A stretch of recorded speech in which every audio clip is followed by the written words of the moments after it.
আসসালামু আলাইকুম প্রিয় ভাই ও বন্ধুরা, শুভ সন্ধ্যা। আমি আছি FM ইনামুল হক বিজয়, আপনাদের সাথেই। আজকে আবারও দ্বিতীয় পর্ব নিয়ে নতুন একটি গল্প নিয়ে চলে আসলাম, এবং বাস্তব জীবনের সাথে ঘটনার গল্প, যা আপনাদের মনে গেঁথে যাবে এবং শুনলে হয়তো একটু ভয় পাবেন বা একটু আশ্বাস পাবেন, একটু খোলাসা পাবেন, একটু মনে আনন্দ পাবেন। এটাই। তো চলুন গল্পটি শুরু করা যাক। তো আমার গল্প হচ্ছে আজকে একটি পুকুর নিয়ে, যে পুকুর পাড়ে একটি মেয়ের গল্প নিয়ে। ঘটনাটা ঘটছে 2024 সালের দিকে। তো আমি আপনাদেরকে সেই গল্পটি পরিচালনা করতে চাই এখন। তো মেয়েটি ধীরে ধীরে কোচলের দিকে রওনা দেয়, পুকুরের দিকে। তখনই একটি ভয়ঙ্কর ঘটনা ঘটে। কালো বিড়াল তার পিছু নেয় এবং তাকে ফলো করে। তখন সে বুঝতে পারে এটা হয়তো একটি সাধারণ বিড়াল। তার মাথায় ঘোমটা ছিল না। তখন বেলা বাজে দুপুর 12টা। তিনি গোসল দিয়ে হয়তো পরীক্ষার দিকে রওনা দিবেন। ক্লাস 9-এ হয়তো 10-এ পড়েন। তার গল্পটির মাঝে এটি বলতে হয় যে তিনি অনেক সাহসী ছিলেন। তিনি বিড়ালটিকে দেখে অনেক সাহস নিয়ে তাড়ায় দিল একবার। আবার বিড়ালটি সামনের দিকে এগিয়ে আসলো, আবার সে তাড়ায় দিল। তো দ্বিতীয়বার, তৃতীয়বার, চতুর্থবার তাড়া দেওয়ার পরের বার দেখে বিড়ালের পাও আর মাটিতে নেই। তখন মেয়েটি চমকে যায় এবং সে ভাবতে থাকে, এরকম কিভাবে সম্ভব যে একটি বিড়াল হাঁটতেছে, সেই বিড়ালের পাও মাটিতে নেই। তখন সেই মেয়েটি ভয় পেয়ে যায় এবং সে মনের ভিতর ভয় নিয়ে পুকুরের দিকে নামতে থাকে এবং মনে মনে ভয় করে। তারপরেও বিড়ালটি উধাও হয়ে গেল হঠাৎ। তখন মেয়েটি বুঝতে পারে হয়তো এটি আমার মনের ভুল। কিন্তু না, মেয়েটির সঙ্গে আবারও যখন পুকুরে গোসল করতে নামে, তখন বিড়ালটি আবারও সেই পুকুরের পানির উপরে দাঁড়িয়ে থাকে। তখন মেয়েটি ভয়ে থরথর করে কাঁপতে থাকে, এমনকি চিৎকার করতে থাকে, কিন্তু কেউ শোনে না। এমনকি গলা দিয়ে আওয়াজও আস্তে আস্তে বের হচ্ছে, ভয়ে থরথর করে কাঁপছে। এবং সে আবার বিড়ালটিকে দেখে তার মনে একটি খটকা লাগলো, এটা বিড়াল না, এটা অন্য কিছু। সে এইটা ভেবে অনেক ভয়ে আতঙ্কতে সে আর গোসলের থেকে উঠে আসতে চায়, কিন্তু উঠে আসতে পারে না। তার সারা শরীর একদম ভয়ে কাঁপতে থাকে। তো মেয়েটি বিড়ালকে দেখে ভয়াবহ অবস্থা হয়ে যায়। তারপরে বিড়ালটি এসে মেয়েটির মুখের উপর থাবা মারে। তারপরে মেয়েটি অজ্ঞান হয়ে যায়। তখন সে জ্ঞান হারায় মাটিতে পড়ে থাকে। অনেকক্ষণ পরে বিকেল 2টি কিংবা 3টির সময় আবারও তার মা খুঁজতে খুঁজতে বের হওয়ার পরে দেখে তার মেয়ে পুকুরের পাড়ে পড়ে রয়েছে।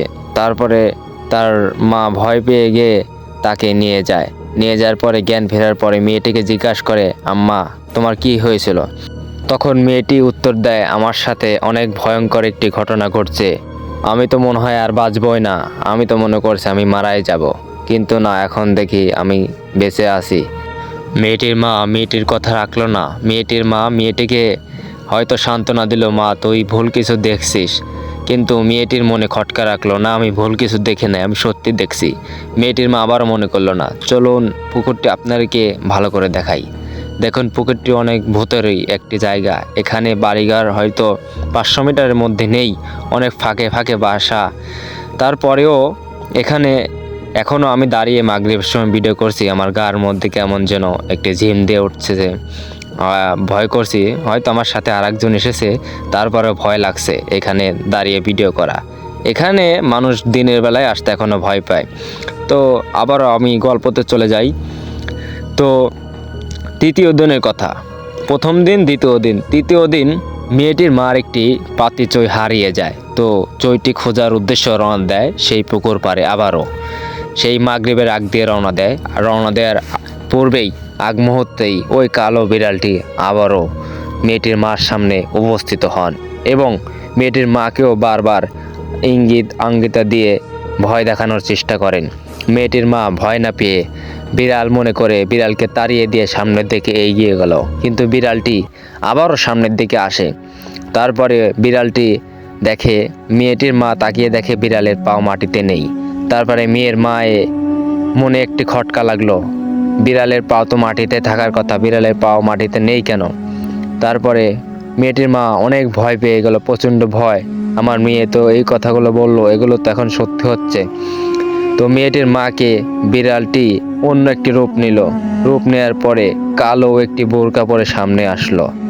আসার পরে মেয়েটির মাকে একটি প্রশ্ন করলো, ভয়ঙ্কর রূপে এসে প্রশ্ন করলো মেয়েটির মাকে, চোখের দিকে চোখ রাঙিয়ে বলল, তুমি যদি বাঁচতে চাও বা তোমার মেয়েকে যদি বাঁচতে চাও তাহলে এখানে একটি মানসা করো। সে মেয়েটির মা ভয় পেয়ে বলল যে কি মানসা। মেয়েটির মা দাঁড়িয়ে থেকে গা হাত পা থরথর করে কাঁপছে। তখন সেই কালো বোরকা পরা ওই লোকটি বা মেয়েটি বলল যে এখানে একটি গরু জবাই দিয়ে এখানকার চাদ্র করতে হবে বা খাওয়াতে হবে। মেয়েটির মা বলল, আমি তো গরিব মানুষ, আমি কোথা থেকে পাবো? ওই বলল, আমি জানি না তুমি কোথা থেকে পাবা, কিন্তু আমাকে এখানে একটি গরু জবাই করে দিতে হবে। তো মেয়েটি মা ততক্ষণিতেই একটি কবিরাজের বাসায় গেল বা আলেমের বাসায় যে বলল এই ঘটনা আমার সাথে ঘটছে। তো পরের দিন একটি কবিরাজকে ডাকা আনা হলো। তো কবিরাজ এসে এখানে দেখলো একটি ভয়ঙ্কর আবাসের একটি জিন বা একটি খারাপ জিনিস ঘুরে বেড়ায়। তো কবিরাজ তখন বলল, এটা আমার দ্বারা সম্ভব না, এটা অনেক ভয়ঙ্কর এবং একে যদি আমি ধরতে চাই তাহলে আমার বড় ধরনের ক্ষতি করে দেবে। তো কবিরাজ ওখান থেকে পালিয়ে চলে গেল এবং একটি হুজুরকে ডেকে নিয়ে আসলো। হুজুরকে ডাকার পরে হুজুর তাকে বন্দি করে সে তার জীবনের একটি ঝুঁকিপূর্ণ নিয়ে কাজটি করে দিল এবং মেয়েটিকে এবং মেয়েটির মাকে শেষ পর্যন্ত বাঁচিয়ে দিল। এই ছিল আমার আজকের ভিডিও। তো আশা করি সবাই ভালো আছেন। আরও নতুন নতুন ভিডিও পেতে আমাকে কমেন্টে জানাবেন। আমার ভিডিও ভালো লাগলে লাইক দিবেন এবং সাবস্ক্রাইব করবেন। ধন্যবাদ। আসসালামু আলাইকুম।